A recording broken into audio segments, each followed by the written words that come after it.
Welcome back, Mr. Hinton. My questions will be for you. So the federal government spent $240 million on an American firm, CoreWeave, to build a data center here in Canada. In a time of being in a trade war, we're using taxpayer dollars to fund American firms. But in your opinion, are we also putting our national security through our data at risk to the American firms as well and as a whole? Yeah, and CoreWeave is a U.S. company, and so even though the data center is located just up the street from me in Cambridge, Ontario, it doesn't mean that the U.S. government can't get access to the data, to the algorithms, and there's no reason that a Canadian firm, there's many Canadian companies that could have been chosen, weren't chosen. It wasn't because there wasn't capacity. It wasn't because there weren't Canadian companies with the right technology. All of those preconditions, it's compromising our national security, economic security by design.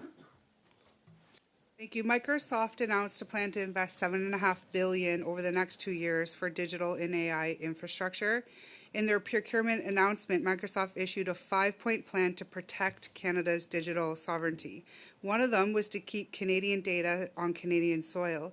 Given that Microsoft is an American company and is subject to laws such as the U.S. Cloud Act, can Microsoft truly guarantee the sovereignty over Canadian data and IP, or are there legal limitations that Canadians should be aware of?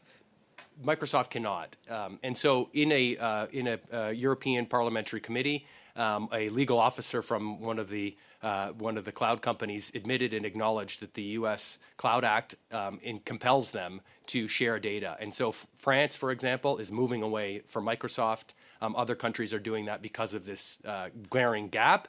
And so corporate assurances won't cut it. We really have to build the capacity. It's not protectionist to be able to build our own ability to protect our data. It doesn't have to be, even if it's located in Canada, it needs to be controlled and 100% out of the jurisdiction of foreign firms or foreign countries. And the Cloud Act is just one example.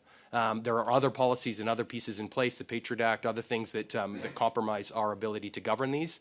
And so sovereignty is a lot more than this, and Microsoft may just not be part of that piece of the value chain like they're having to transition out in countries like France. Would it not be more effective to strengthen our IP sovereignty by incentivizing Canadian companies like eStructure to build domestic data storage and compute infrastructure rather than relying on American companies like Microsoft, where IP sovereignty cannot be guaranteed? How is this, in your opinion, building Canada strong and sovereign? It's not. We have great Canadian companies, and we're relying on these U.S. foreign companies because our systems are compromised.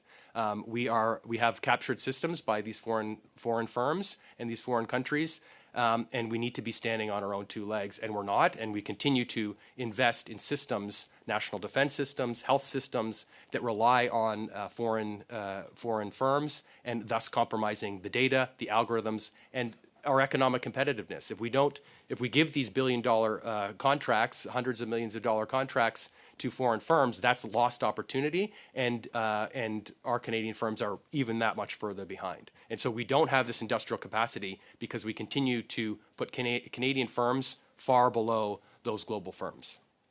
So effectively, we're using taxpayer dollars to put our data at risk over national security and sovereignty. That's right. Yeah. And so if a government does fund sovereign compute, how can they ensure that companies they fund do still have the freedom to operate, in your opinion? Yeah, so that's a very big challenge, is that you can't just push out Microsoft, Google, Amazon without having freedom to operate. And so you have to work with Canadian firms that have a strong IP position in AI and cloud compute to be able to push them out. But the IP and the patent systems are designed 90%, 88, 90% of the patents issued out of the Canadian Intellectual Property Office go to foreign firms. And so even in Canada, we have limited freedom to operate. And so we need things, patent collectives, resources to be able to capture that IP, generate that IP, and then have freedom to operate. Another area where we're spending taxpayer dollars is through SHRED, and what we've learned in this committee is Huawei had $100 million back in SHRED credits last year. So can you explain Just because you're headquartered in Canada, it doesn't mean we're funding foreign nationals with our tax structure base right now. Can you explain how that's completely backwards and what we should be doing instead? Yeah, more than half of SHRED, I believe, goes to foreign firms. And all of that value, all of the IP, all of the economic returns go to those nations and not Canada. So we're funding our competitors and not realizing that value. And Huawei still works with all of Canada's universities. I just did a quick search. Since 2023, there are more than 26 patents that are assigned to Huawei Technologies Canada, as well as Canadian universities, at least 10 Canadian universities. So it hasn't stopped, it continues, and I testified before this committee more than 2 years ago on this very subject, and Canadian universities are still working with Huawei. So we've banned their technology, but we're funding their research. Yes. A little bit of a conflict. And there was security guidelines put out in 2023 that were purportedly to manage research security. That hasn't changed on the ground. There's been no impact. And it continues to take Canadian research, and a lot of those are AI patents and research, and go out of the country to China, to other jurisdictions, the U.S. as well. How many times have you spoken directly to the current government and not been listened to on what needs to be done here in Canada? Yeah, and I was in this very building a couple of years ago with the then Minister of Innovation and presenting this information, and publicly in an article in the Global Mail, he said we need more patents for our AI institutes. That hasn't happened. I did a quick search. The Vector Institute, you know how many patents they have in their name? One. And I said there were 2,734,000 patents granted, and that's just one patent application. Sorry for interrupting.